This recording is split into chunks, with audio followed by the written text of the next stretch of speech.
This video is brought to you by NordVPN. On Tuesday morning, Iran launched a series of ballistic missiles at the Kurdish-controlled Iraqi city of Erbil, striking what appears to be an Israeli spy base in the city. This is the first direct attack by Iran against Israel or its allies since October the 7th, and marks yet another worrying escalation in the Middle East. So in this video, we're going to have a look at why Iran had previously refrained from direct involvement in the escalating Gaza conflict, why they've changed their mind, and what might happen next.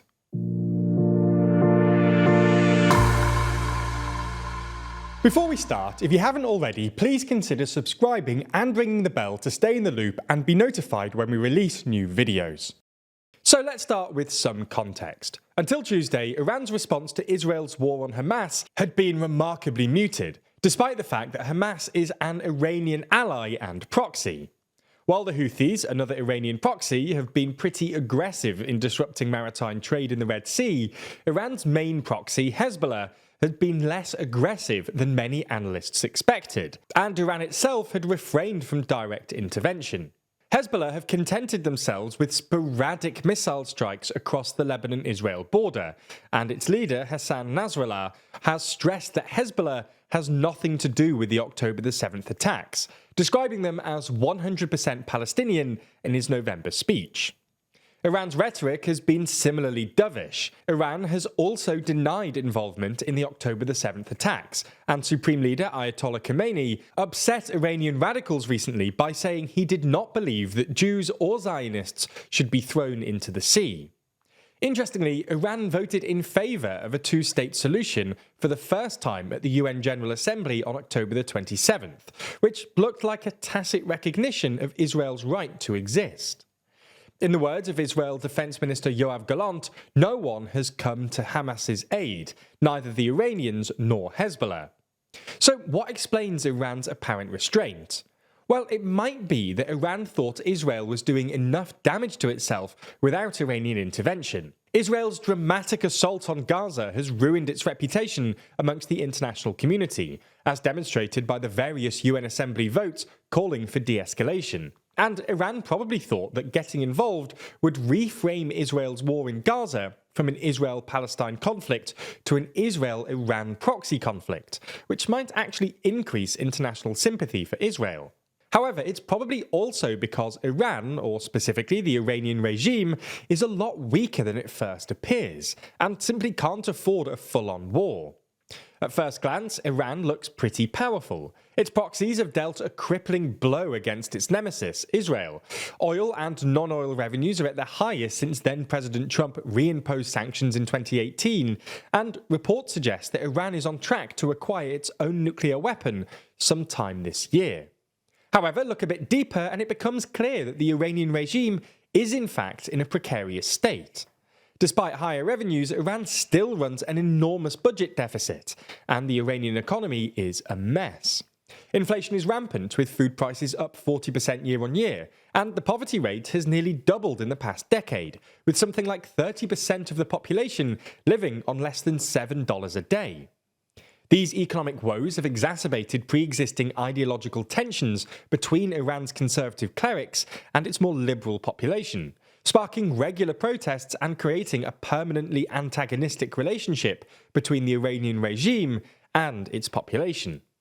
To make matters even worse, the chaos in the Middle East has apparently reinvigorated regional terrorist groups like ISIS, who claimed responsibility for a devastating terrorist attack at a memorial for Iranian commander Qasem Soleimani earlier this month, which killed nearly 100 people.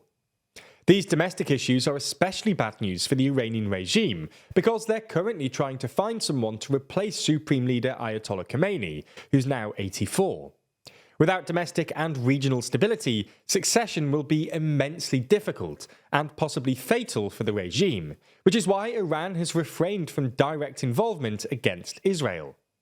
The Iranian people have little appetite for another costly war, which will probably only lead to more instability and make Khamenei's succession more difficult.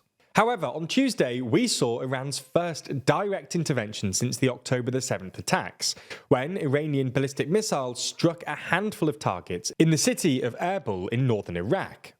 For context, much of Iraq, including Erbil, is currently controlled by the Kurds, who started receiving Western support in 2014 to fight back against ISIS. The Iraqi Kurds have good relations with both the US and Israel, who are actually one of the few countries to support their efforts at independence in 2017. According to statements from Iran's Revolutionary Guard Corps, the strikes targeted the headquarters of, quote, anti-Iranian terrorist groups, including a couple of ISIS positions and, perhaps most notably, an Israeli Mossad stronghold, which was located close to both the US consulate and Erbil airport. According to further statements by the IRGC, the attacks were retaliations for ISIS's suicide bombing in Kerman and Israel's assassination of senior Iranian commander in Syria last month. There have been some reports the strikes targeted the US consulate, but these have since been denied by the White House, and video footage circulating on social media in the early hours of Wednesday morning suggests the US consulate was unaffected. Now, it's important not to overstate this. Although a couple of armed drones were shot down over Erbil airport, where US and other international forces are stationed, no Israelis or Americans were injured in the strikes, which suggests that Iran doesn't yet want a full-on war. Nonetheless, this still marks yet another dangerous escalation in the Middle East, and a few hours later there were reports that IRGC troops had been deployed to Yemen. It's now clear that Iran's strategic calculus has changed, and the regime, or at least the IRGC, have decided they can no longer sit back and leave the fighting to its proxies. This is probably for a couple of reasons. First, Iran's entire proxy network is now at risk. While, from Iran's perspective, losing Hamas might have been an acceptable price to pay for Israel's diplomatic isolation, the Houthis are facing direct attacks from the US, and Israeli officials are now saying they plan on attacking Hezbollah in southern Lebanon. If Hamas, the Houthis and Hezbollah are all significantly degraded, then Iran will basically have no real proxies. This would be pretty terrible from Iran's perspective. Iran's proxies have allowed it to effectively wield influence abroad and protect Iran from direct conflicts, which is why they sort of need to protect them, or at least signal to the US and Israel that they won't accept further escalation against them. It's also possible that Iran has been encouraged by escalating tensions in both Ukraine and Taiwan. For context, in Ukraine, Russia is increasing the frequency of its airstrikes, while Ukraine is increasingly targeting sites inside Russia. And in Taiwan, the election of a pro-independence-minded presidential candidate has sparked anger in Beijing. Iran might be hoping that these events will remind the US of quite how overstretched its foreign policy currently is, and the threat of a direct war with Iran will be enough to either deter the US, and therefore Israel, from further escalation. Whatever the future may hold, it will always be important to keep yourself safe online. Fortunately, when it comes to your digital safety, NordVPN has your back.